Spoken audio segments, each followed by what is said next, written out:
ගොඩක් ඉස්සර ඈත ගම්මානයක එලේනා කියලා ලස්සන කෑනු ළමෙක් ජීවත් වුණා.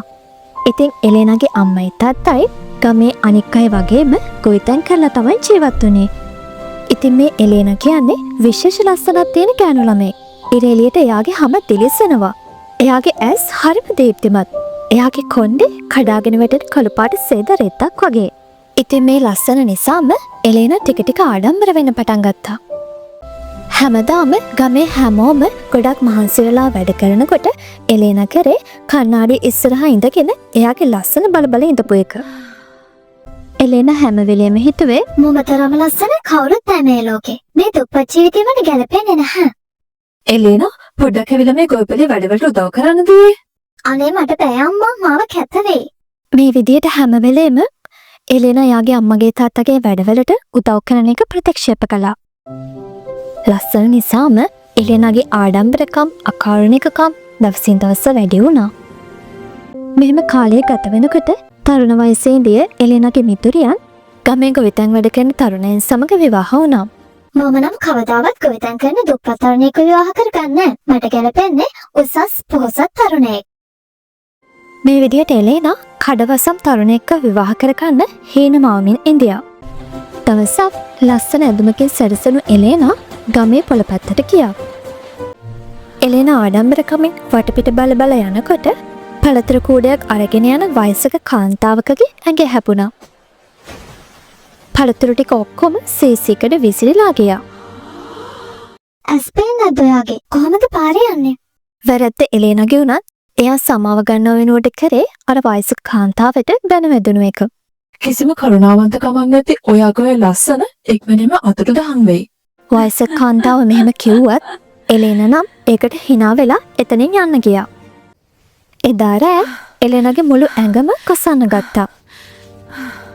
උදේ වෙනකොට එලේනාගේ ලස්සන අතුරුදහන් වෙලා තිබ්බා. හැම අඳුරු වෙලා, කොණ්ඩේ ගොරෝසු වෙලා, මූණ අවපැහැ වෙලා, ගොඩක් කැත කෙනෙක් බවට පත් වෙලා තිබ්බා. මේ විදිහට දින කීපයක් ගත වුණා. එක දවසක් ආගන්තුකයෙක් එලේනාට රෙද්දා පොළේදී මුණ ගැහුණු වයසක කාන්තාවගෙන් පණිවිඩයක් අරන් ඇවිත් තිබුණා. ඔබට පෙර සුන්දරත්වය නැවතත් ලබා ගැනීමට අවශ්‍ය නම් ඔබ මේ ගමේ ඉන්න අවලස්සනම පුද්ගලයා සමග විවාහ විය යුතුයි. එලේනා ගොඩක් දුකටපත් වුණා.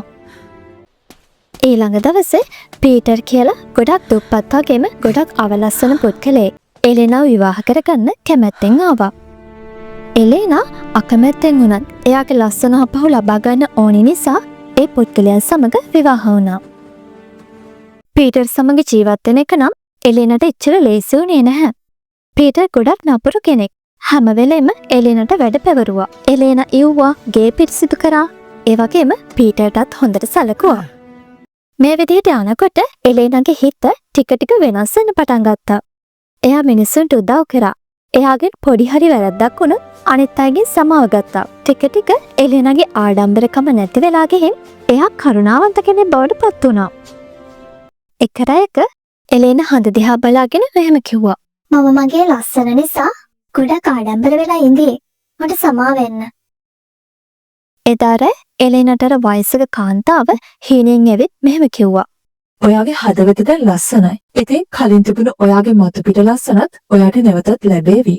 ඉතින් ඒ වගේම ඊළඟ දවසේ නැගිටිනකොට එලේනාගේ අතුරුදහන් වුණ ලස්සන ආයෙත් ලැබිලා තිබුණා.